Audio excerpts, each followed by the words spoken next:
So even though the narrative here paints a picture that Luger appearing on Nitro was a complete and total surprise to everyone in the business, Meltzer reported that it was a possibility on that same August 28th edition of The Observer. And you kind of said something earlier I didn't expect you to say, Tony. You had worked with Luger for years, dating back to the Crockett days, and not a lot of people, I mean, I'm only taking this from Bruce and Bischoff's testimony. What was your experience like working with him? Was good. I knew he was hard to work with. I knew he questioned things. And he questioned things at a time when most guys didn't question them. I didn't think he was that great of a worker.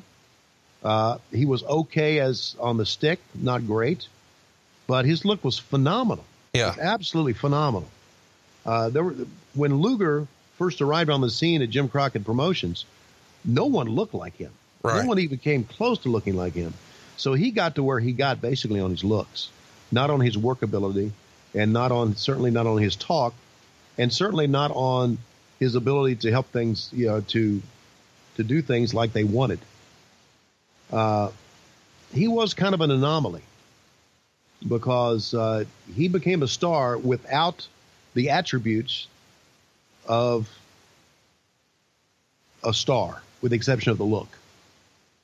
But he was a smart kid. We discussed a lot of things other than wrestling. Had a lot of great discussions about things. But I knew he was very difficult to work with.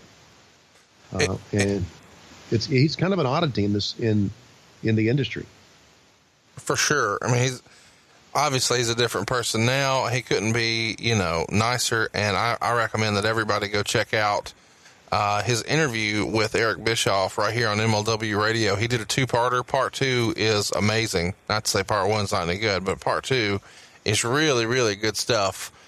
He's in a different place in his life. He and Eric are obviously on much better terms now than maybe they were at once upon a time.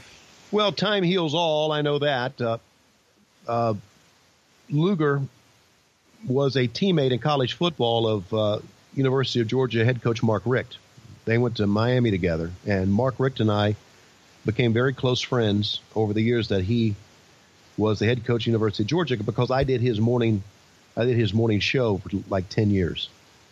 And so I went to practice one day, and Luger was there in his wheelchair.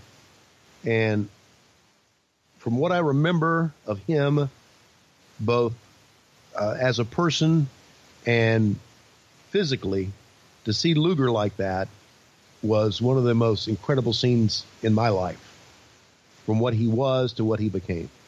He frequently came to University of Georgia football practices, and he and Rick were friends. And yeah, it's I know a lot about Lex because I know I'm very friendly with the man who coached his son in college basketball at Mercer University, and I've been told a lot of stories about the family and Luger's life. He, and the things that happened with he and Miss Elizabeth. And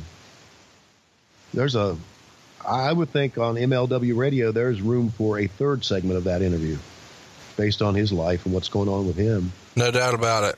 Yeah. In August, but he was easy to work with me. And again, I go back to the same thing. This is, I mentioned earlier, this is a bullshit business. A lot of what you heard out of my mouth was bullshit, and I enjoyed it. But honestly, most guys, almost every guy was good with me to work with because I always talked well about them on TV. And many of them thought it was important for them to be on my good side, I guess, so I would talk well about them on TV. In reality, I was going to do that anyway because that was my job. So everybody was nice to me, just about.